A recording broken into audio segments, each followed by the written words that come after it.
The night she was handed over felt colder than winter, and the sound of the door closing behind her echoed like a sentence being passed.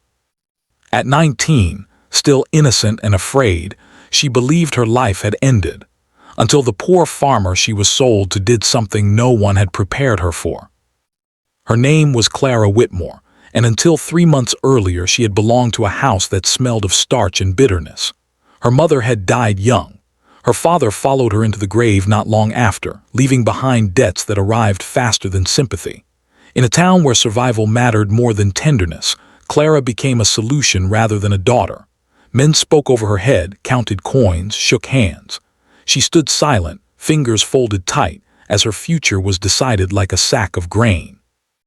They said the farmer was poor but honest, that he needed a wife to help keep his land, that she would be fed, housed, protected.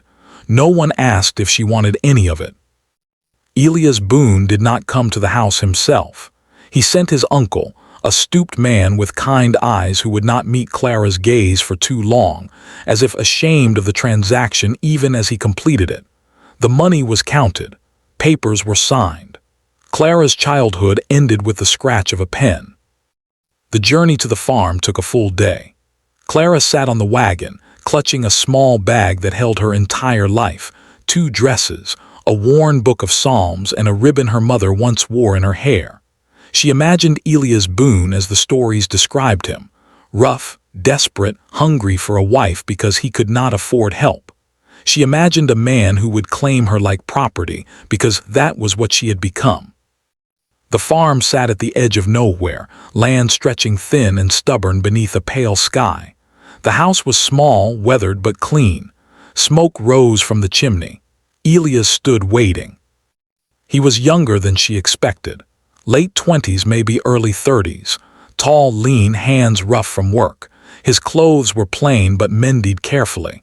When he saw her, he removed his hat. "You must be Clara," he said. His voice was quiet, not demanding, not pleased, just human. She nodded, unable to speak. The wedding took place the next morning. No flowers, no music, just a preacher, 2 witnesses, and words that felt heavier than iron. Clara repeated her vows like a girl reciting lines she did not understand. Elias said his clearly, without hesitation but without pride.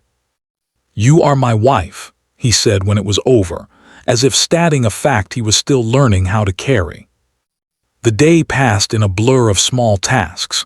Clara was shown where to fetch water, where to set bread to rise, where to sleep. Every movement felt watched, not by Elias, but by the fear that had taken root inside her. Night came too quickly. This was the moment everyone had warned her about in whispers. The moment she had been raised to dread and endure. She sat on the edge of the bed, hands trembling, heart pounding so loudly she was sure Elias could hear it from the other room. He did not come right away. When he did, he stood in the doorway, lantern held low. "You look frightened," he said gently. Clara swallowed. "I am." Elias set the lantern down. He did not come closer. "They told me you were young," he said. "They didn't tell me how scared you'd be."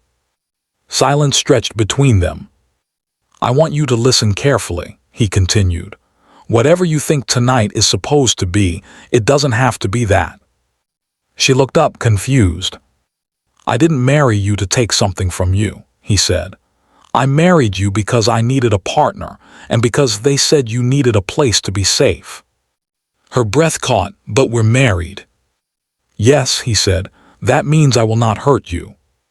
He reached for a blanket from the chest and placed it on the bed, between them. "I'll sleep on the floor," he said. "If and when you decide otherwise, it will be because you choose it, not because you owe me." Clara stared at him, the fear slowly giving way to something unfamiliar and dangerous, hope. That night she cried silently into her pillow, not from terror, but from the shock of mercy. Days turned into weeks. Elias never crossed a line. He spoke to her with respect, taught her the rhythms of the farm, listened when she spoke. He worked hard, harder than anyone she had known, and never complained about what he lacked. He laughed rarely, but when he did, it surprised her every time. Clara learned that poverty did not mean emptiness. The farm had little, but what it had was shared. Meals were simple but warm. Evenings were quiet but safe. For the first time since her parents died, Clara slept without bracing herself for loss. The town watched them closely. Some scoffed. Some whispered that Elias was foolish, that a man didn't buy a wife to wait. Others called Clara lucky, though she knew luck had nothing to do with it. One evening, after a long day in the fields, Elias came inside looking more tired than usual. His shoulders sagged. Dirt streaked his face. "Sit," Clara said, surprising herself with the firmness in her voice. She washed his hands, careful, respectful. He watched her like a man witnessing something sacred. "You don't have to do that," he said. "I want to," she replied. Their eyes met, something shifted.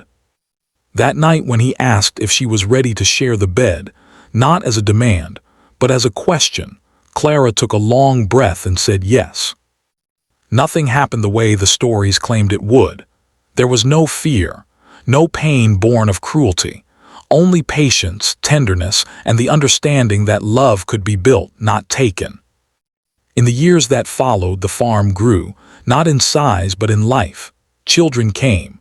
Laughter returned to the house. Clara's ribbon hung by the window, faded but cherished.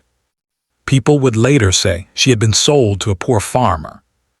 What they never understood was that she had been given something far rarer. A man who chose kindness when he was owed obedience.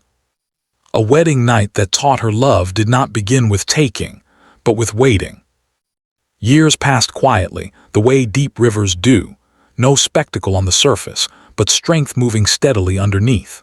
Clara sometimes thought back to the night she arrived at the farm, 19 and trembling, and it felt like remembering another life entirely. The girl who had sat on the edge of the bed believing herself already broken no longer existed. In her place stood a woman shaped by patience, choice, and a love that had never demanded more than she was ready to give. Elias never spoke of that first night.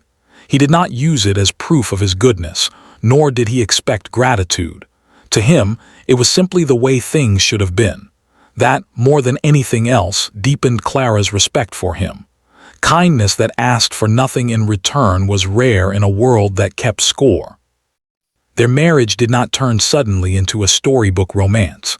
Love for them grew like their crops, slow, weather-tested, sometimes bruised by drought or storm. There were lean winters when the soil gave little back and the ledger stayed stubbornly red. There were days when Elias returned from town tight-lipped, carrying the weight of debts he never spoke aloud. Clara learned to read his silences as fluently as his words. She learned, too, that Elias had scars the land had not given him. One evening, while mending a tear in his shirt, she noticed an old wound along his ribs. "War?" she asked softly. He nodded once, "Left me with more ghosts than money." She did not press. Instead, she laid her head against his back, steady and present, and felt him breathe through it. That was how they healed, without speeches, without grand declarations, just staying when leaving would have been easier. The town never fully accepted them. Some men looked at Elias with quiet suspicion, unable to understand why a poor farmer would treat a wife like a partner rather than a possession. Some women looked at Clara with envy that tasted of disbelief. "She must have done something to earn that," they whispered. Clara heard the whispers and smiled to herself. She knew the truth. Nothing had been earned. It had been offered freely. Their first child was born during a thunderstorm that shook the house like a warning. Clara labored through the night, gripping Elias' hand so tightly his fingers went numb. When the baby finally cried, small and fierce, Elias wept openly, pressing his forehead to Clara's. "You did this," he said, voice breaking. "You trusted me enough to build a life." The word stayed with her. Trust, she realized, was the bravest thing she had ever done. More children followed. The house grew louder, warmer. The poor farm that had once seemed like the end of her life became the center of it. Clara taught her children to read from her worn book of Psalms, added new stories of her own, stories where goodness was quiet but unyielding. Then came the year everything nearly fell apart. A drought settled over the land like a curse. Crops failed, livestock sickened. One by one, neighboring farms were sold off to men from the city who never worked the soil themselves. Offers came to Elias too, low, insulting, final. "We could leave," Clara said one night as they sat by the fire, children asleep around them. "Start over somewhere else." Elias stared into the flames. "This land is all I have." Clara reached for his hand. "You have us." The words changed something. The next morning, Elias rode to town and struck a deal, not to sell, but to work land others had abandoned, splitting the yield. It was a risk that could have ruined them. It saved them instead. By autumn, grain stood tall where nothing had grown before. Word spread. The same men who once scoffed now came asking for advice. Elias gave it freely. He never forgot what it felt like to be desperate and unseen. Years later, when Clara's hair began to gray and Elias' hands stiffened with age, they sat together on the porch watching their children work the fields. "Do you ever think about how we started?" Clara asked. "Every day," Elias replied. "Do you regret it?" He turned to her then, eyes steady, certain. "The only thing I regret is that the world taught you to be afraid before it taught you to be loved." Clara leaned against him, the past finally at peace. She had been sold once, yes. Sold by a world that measured women in usefulness and men in ownership. But what she gained in return was something no transaction could ever explain. A life built not on fear, but on choice. And on a wedding night where a poor farmer changed everything by simply saying, "You don't owe me your innocence. You owe yourself your safety."